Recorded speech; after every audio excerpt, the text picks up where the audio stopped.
Next, we move on to section 3 on TCP. And the objective, it would provide port number for port multiplexing, so the same as UDP. However, for error control, not just the checksum. For error control, UDP just do checksum to detect. If there's an error, drop it. But in TCP, it needs to guarantee the reliability. And also you need to control, flow control, congestion control, the flows. So, however, in order to do these two, it needs to be stable. It needs to be stable. As we see that in chapter 1, we mentioned that if you want to provide error-free, if you want to guarantee error-free, then you need to be stable. You need to keep track of some things. And you will see that you need connection. You need to have connection in order to keep track of something. So that's why it becomes connection-oriented. Okay. If I want to make sure my flow, my packet in the flow are correct and correctly transmitted and received, I need to first of all build the connection.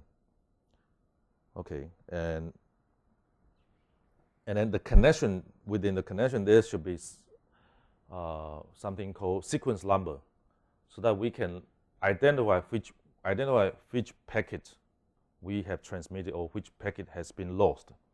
So we need to have connection oriented. We need to have sequence number. We also need to have acknowledgement, as we will see for that.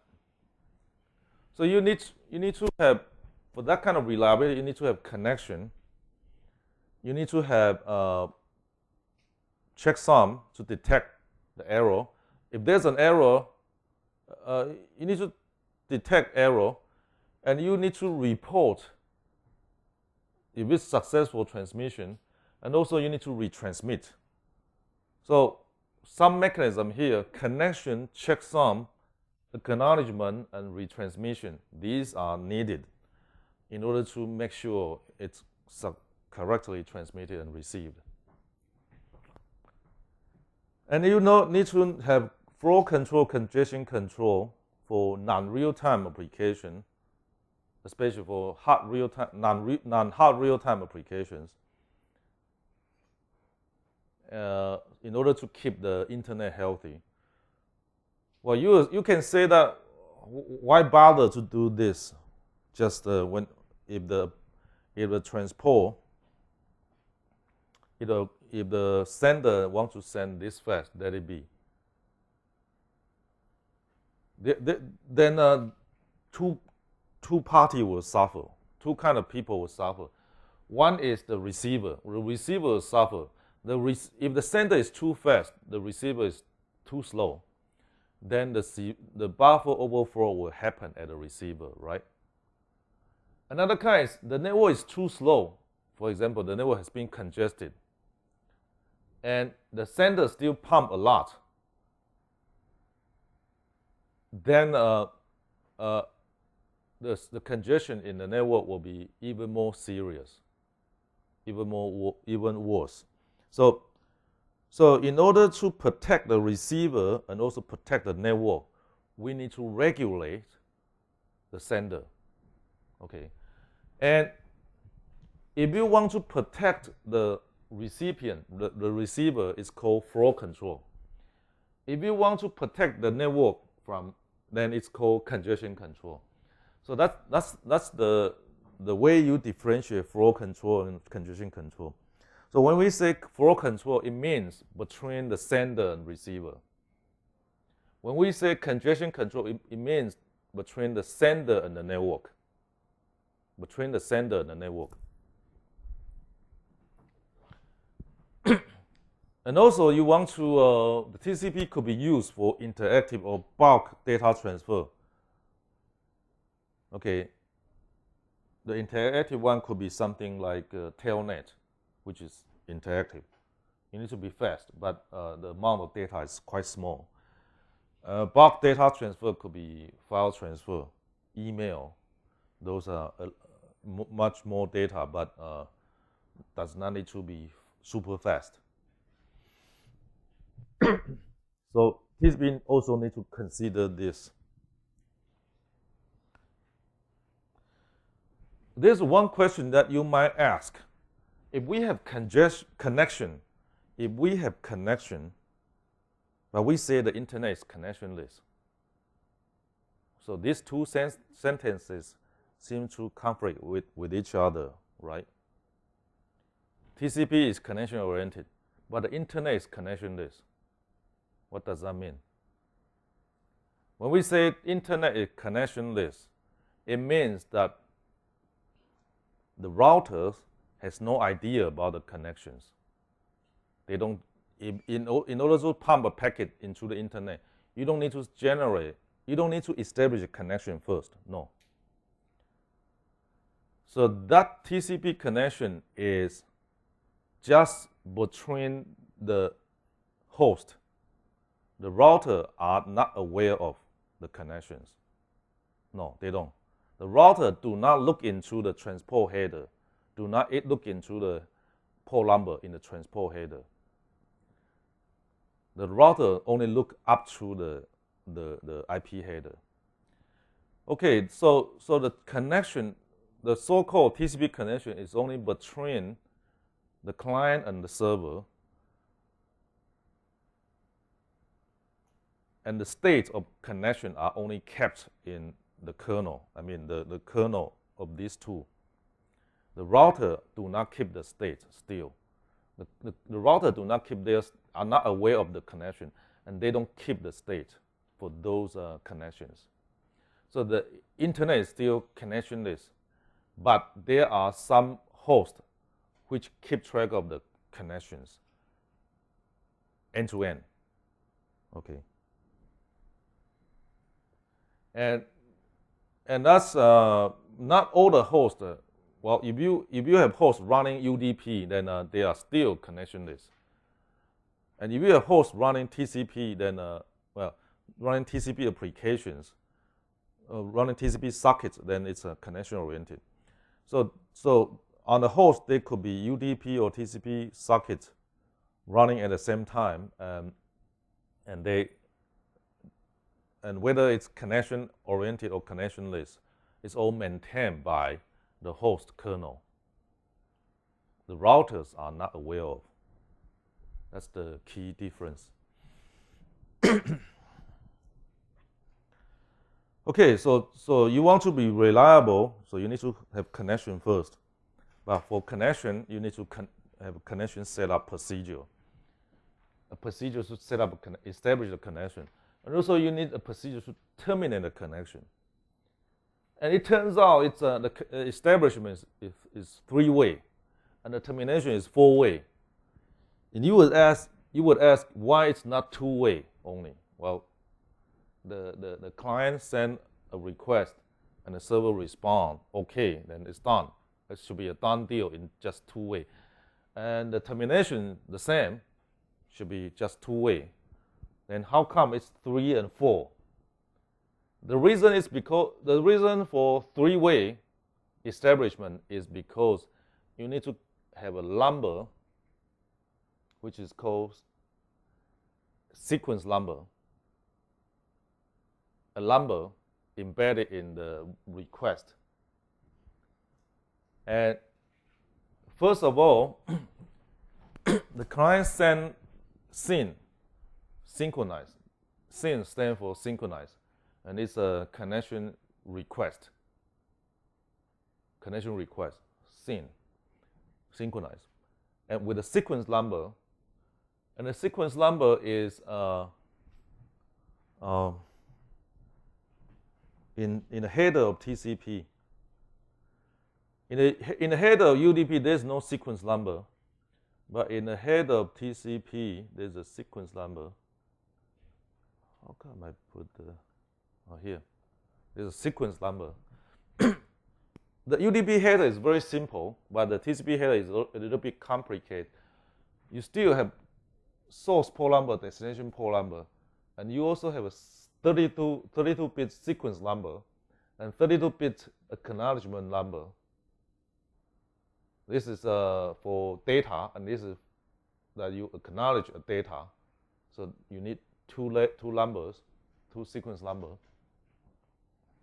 And some other field like checksum, and also window size, because it's here it's called receiver advertised window size. If you are a receiver, you will advertise your window size to the sender. You put it here. And also some flag and header length. So you have sequence number here, one for data, representing the sequence number for the data you carry, and one for acknowledgement to acknowledge previously received data.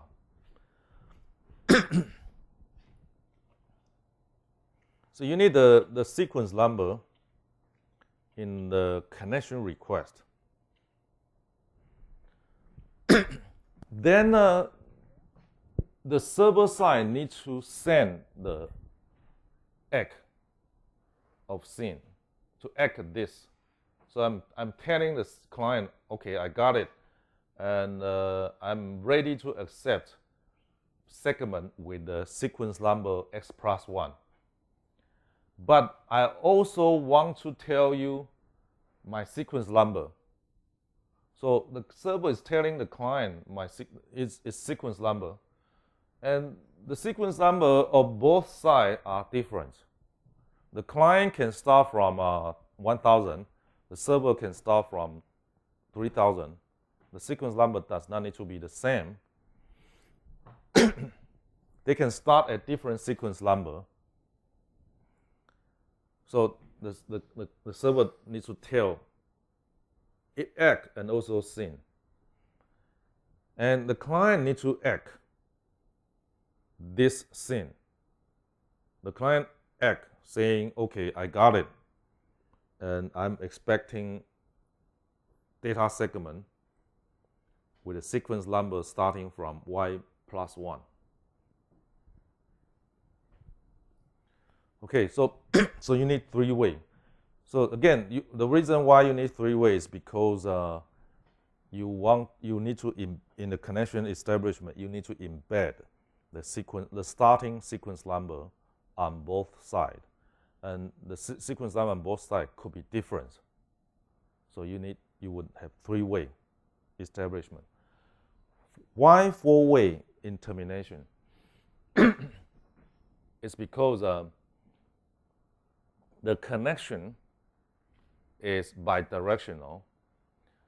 So when you terminate a connection, you can terminate one direction while still leaving the other direction on. The other direction could be still running, but one direction could be terminated already. So for example, if the client finished the transmission, I have nothing to talk to you. I have nothing to send you. So I want to disconnect the connection from my side, from my direction. However, the server might still have some data to send to the client. So the server probably not yet does not want to disconnect. Okay, so it's up to the server about when it would disconnect. So so in this example, here, finish, okay. You send a finish, and then server ACK the finish. And then at this stage, the client cannot send data to the server anymore, but the server still can send data to the client until the server sends fin and the client return with ACK of SYN. The connection on in both directions are terminated.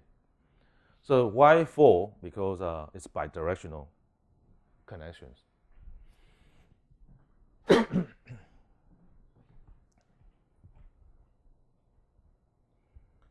And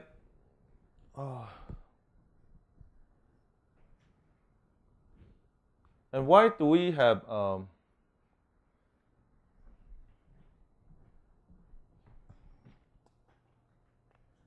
and if you have connection, then you need to maintain the state of the connection. And here is the state of a connection. You can have 11 states. It's defined in the open source implementation in Linux. It's 11 states. And if you draw it in the state diagram, it become an 11 state TCP state diagram, state transition diagram for both client and the server. Okay. and tell you, I would tell you that initially it shouldn't be like this. It wouldn't be so complicated. But initially it wouldn't be 11. Probably it's only 5. But finally, gradually they find that there are holes, there are defects in the state machine that where there are cases which couldn't be handled by the 5-state diagram. So eventually they add on more and more boundary, the so-called boundary conditions. And then eventually they reach this 11th state and conclude that this 11th state is robust enough to cover any boundary conditions. So it's stable. It wouldn't be 12 states. No, 11 states good enough and has considered all boundary conditions. And let's look at let me finish this and then we will be off. Okay. You see there are 11 states. Okay, and you see the arrows, the red line and also black line. And for the black line, you see the thick line and also the thin line. Okay, the black line are for the client to traverse, while the red line are for the client, so server to traverse. The red line are for the server to traverse. And how about the black and thin line? Black and thin line are for the client.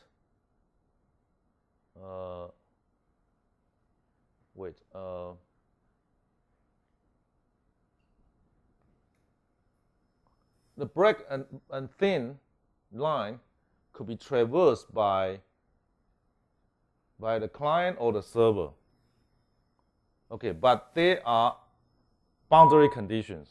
They are boundary conditions. They are not traversed as often as the black, the thick line, the thick line.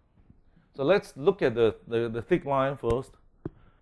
If you are a client, you start from close, and then you do active open. You do active open by sending SYN, right? If you are a client, you should be the one who is active. You connect to the server. You connect to the server, so you send a SYN. And then you enter into the SYN sent state. Okay? And then you wait. When you receive the SYN ACK from the server, when you receive the SYN ACK from the server, you send the ACK. And then you enter into the established state. So three-way handshake, 1, 2, 3. With three-way handshake, it will bring you to the established state. So if you are a client, you come to here. Then you stay here most of the time doing, when you're doing the data transfer, you are here. So the connection is established, then you can do the data transfer. Okay, you can send data, receive data.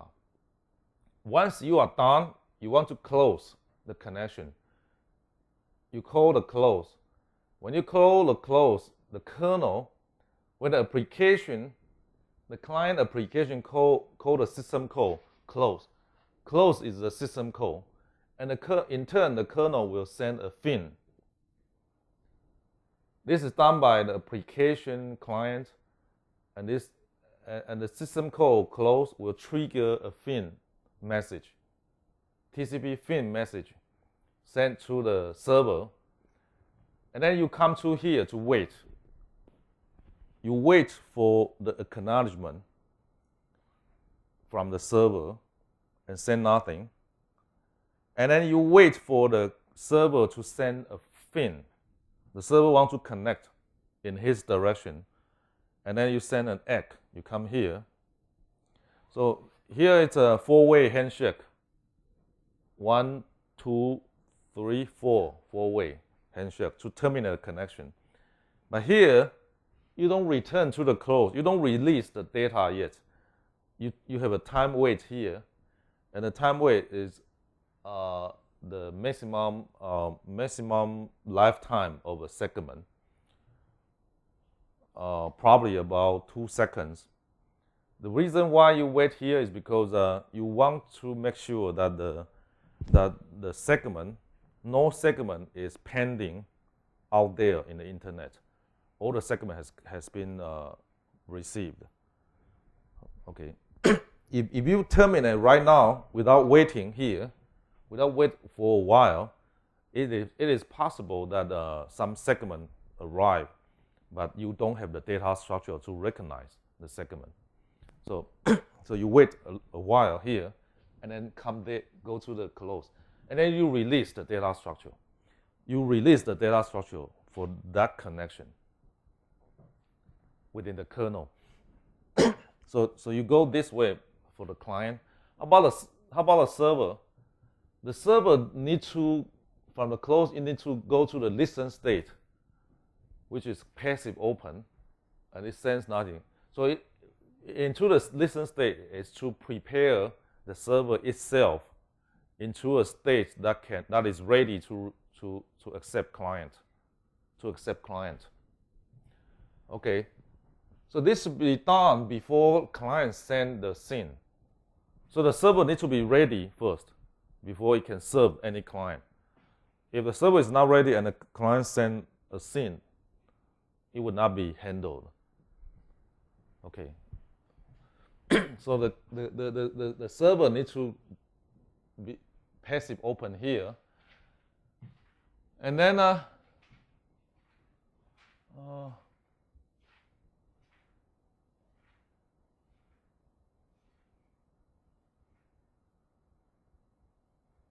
and it comes here. I think the direction of, I don't know whether the book has the right direction.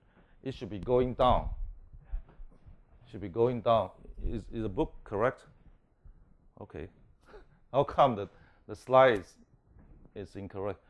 It's going down here. If it receives a SYN from the client, and then it will send the SYN egg to the client. And then, okay, come here. And then it waits for the egg from the client again. You come to this. So three-way handshake, 1, 2, 3. It will bring the server to the established state. Okay, and then it would interact with the client as many as possible. And then once finished, it will send a fin and receive an egg from the client. And then itself, okay, sorry, it will receive fin from the client, an egg, this fin to the client. So come here, and then finally it would close. If the application code, the closed system code, the kernel will send a fin to the client, and here it will send the egg to the client. Okay, so it's a passive close here. However, if it's the server who wants to close, then it will go this way. It's possible that the server goes this way to finish if it decides to close actively. Okay, how about the other boundary condition? How about this? These are all boundary conditions. Okay, look at this. This is simultaneous open. This happens when the client and the server want to connect to each other at about the same time. So you would have a client sending SYN, and the server also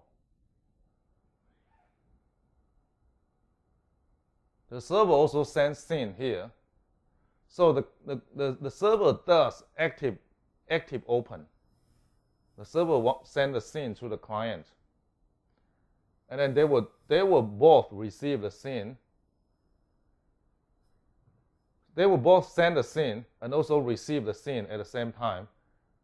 So and then send the SYN-ACK, and finally they should get this and then come to established state. So simultaneous open is not a problem. It would work, but the procedure will be something like this. Simultaneous open. Yeah, this is simultaneous open. This is what happened if client and server both want to connect to each other at the same time. So it would be this, and then once they receive, they will send SYN-ACK. Okay, and then both will be established. Simultaneous close, the same. Both want to send FIN almost at the same time, and then they will enter into this state. So I have labeled the states they have entered, and then they would send the ACK of FIN, and then close here, and then enter into time wait, and then 2 times of maximum segment lifetime, they will be enter into the closed state.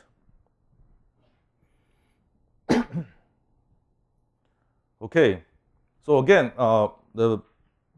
they are normal path, but there are also boundary conditions that are less often. For example, simultaneous open, simultaneous close. Okay, that have been handled by this state diagram. Okay, this figure is the same as this, but with the state labeled.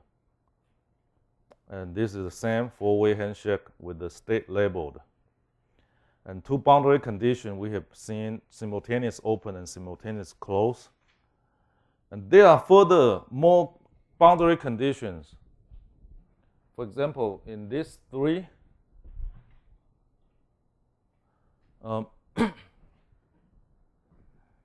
loss in establishment. There are packet loss in the establishment. For example, SYN is lost. Client SYN is lost, or server SYN is lost.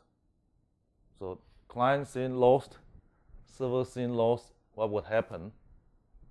And how about ACK of SYN is lost? Okay, so take a look at this. ACK of SYN is lost. Then here, it would time out and then send a reset, RST. RST is a reset flag. It's a flag in the TCP header. We have seen the TCP header. There are some flags here, and this is reset. R is reset. So if I want to notify the peer that to reset a connection, to terminate a connection, I can put the flag to 1. It would notify, and I send the segment. It would notify the peer to disconnect immediately. So reset will tell the peer to get into the close. So I'm telling you, it's done. I don't want to talk with you. So it's like a dump a girlfriend or boyfriend. You send a reset, then it would automatically get into the closed state. So it's a way to brutally terminate a connection, the reset mechanism. and it's used quite often. If for example, a firewall, if a firewall detects the connection is malicious, it could send a RST to the station and force the connection to be terminated. So it's used quite often. But in this case, it's used here and also used here. It could reset after timeout. And the 11th state is the state is data structure called state name. And how about the state diagram? Is it a data structure to store the data, the state diagram? No. The state diagram is hard-coded in the program. The state diagram is hard-coded into the program. Okay, it's not a data structure. You hard-code the procedure saying, okay, if I'm in this state, if I am in the listening state, I receive this, I do that, and get into what. If I am in listening state, the application does this, then the kernel will do this, and then get into that. So it's hard-coded in the program. You don't have a data structure to store the state diagram. You hard-code in the logic into the program.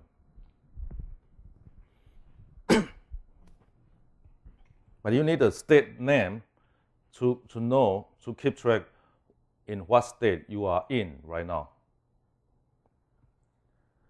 Okay, I think I'll stop here, and next week we'll talk about, we finish chapter 5 and talk, probably spend 1 hour on chapter 6.